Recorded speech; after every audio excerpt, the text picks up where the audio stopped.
Hello friends, welcome to రుచి వంటిల్లు. ఈరోజు మనం టమాటా పులావ్ చాలా టేస్టీగా చాలా సింపుల్గా ఎలా తయారు చేసుకోవాలో చూద్దాము.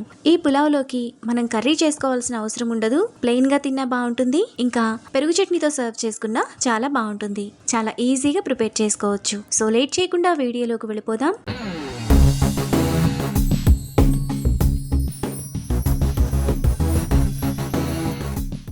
ముందుగా టమాటా పులావ్ చేసుకోవడానికి ఒక బౌల్ తీసుకొని అందులో 2 గ్లాసుల నార్మల్ బియ్యాన్ని వేసుకోవాలి. మనం ఇంట్లో వండుకుంటాం కదా అన్నాన్ని, ఆ బియ్యంతో చేసుకుంటే ఈ పులావ్ టేస్ట్ చాలా బాగుంటుంది. ఇప్పుడు బియ్యంలో నీళ్లు పోసుకొని 3-4 సార్లు బియ్యాన్ని బాగా కడగాలి.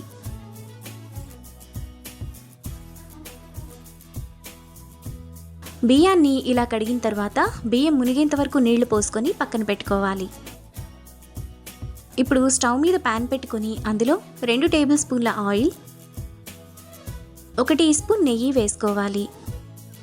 ఆయిల్ వేడైన తర్వాత అందులో 5 యాలకులు, 5 లవంగాలు, 2 ఇంచుల దాల్చిన చెక్క, 1 మరాఠీ మొగ్గ, జాపత్రి 1, అనాస పువ్వు 1, 1/2 టీ స్పూన్ షాజీరా, 2 బిర్యానీ ఆకులు వేసుకొని మసాలా దినుసులను ఫ్రై చేసుకోవాలి.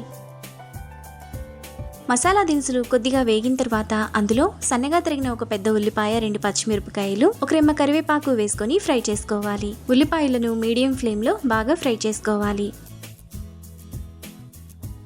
ఉల్లిపాయలు ఇలా వేగిన తర్వాత అందులో 1 టీ స్పూన్ అల్లం వెల్లుల్లి పేస్ట్ వేసుకొని పచ్చివాసన అంతా పోయేంత వరకు ఫ్రై చేసుకోవాలి. అల్లం వెల్లుల్లి పేస్ట్ బాగా వేగిన తర్వాత అందులో చిన్న చిన్న ముక్కలుగా కట్ చేసుకున్న 3 టమాటాల ప్యూరీని వేసుకోవాలి. ఇప్పుడు 1 టీ స్పూన్ కారం, 1 టీ స్పూన్ ధనియాల పొడి, 1 టీ స్పూన్ గరం మసాలా, టేస్ట్కి తగినంత ఉప్పు, 1/2 టీ స్పూన్ పసుపు, 1 టీ స్పూన్ బిర్యానీ మసాలా వేసుకొని మసాలా అంతా బాగా ఉడికిపోయి ఆయిల్ అంతా సైడ్స్కు వచ్చేంత వరకు బాగా కలుపుకోవాలి. టమాటా బాగా వేగిపోయి ఆయిల్ అంతా ఇలా సైడ్స్కి వచ్చినప్పుడు అందులో సన్నగా తరిగిన 1 కట్ట కొత్తిమీర తరుగు, 1 కట్ట పుదీనా తరుగు కడిగి వేసుకోవాలి. ఇప్పుడు ముందుగా మనం కడిగి పెట్టుకున్న బియ్యాన్ని నీళ్లు లేకుండా వేసుకోవాలి. ఇప్పుడు 1 నిమిషం పాటు మీడియం ఫ్లేమ్లో కలుపుకోవాలి. ఇలా కలుపుకుంటే రైస్ మనకు పొడి పొడిగా బాగా వస్తుంది. ఇలా కలుపుకున్న తర్వాత అందులో 3 గ్లాసులు నీళ్లు పోసుకోవాలి. మనం బియ్యాన్ని ఏ గ్లాస్తో తీసుకున్నామో అదే గ్లాస్తో 3 గ్లాసులు నీళ్లు పోసుకోవాలి.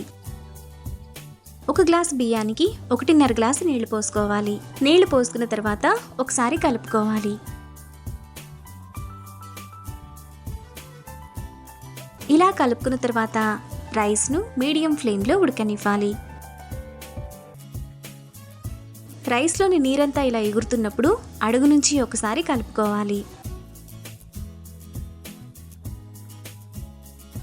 ఇలా కలుపుకున్న తర్వాత మూత పెట్టుకొని సిమ్ ఫ్లేమ్లో 10 నిమిషాల పాటు ఎగరనివ్వాలి.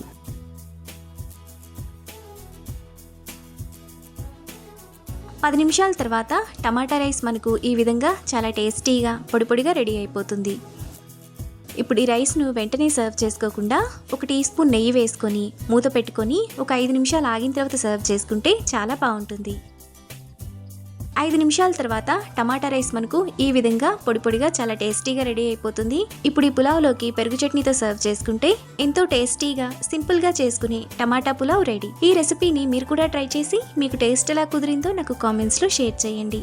ఈ వీడియో కనుక మీకు నచ్చినట్లయితే లైక్ చేసి షేర్ చేసి సబ్స్క్రైబ్ చేయండి.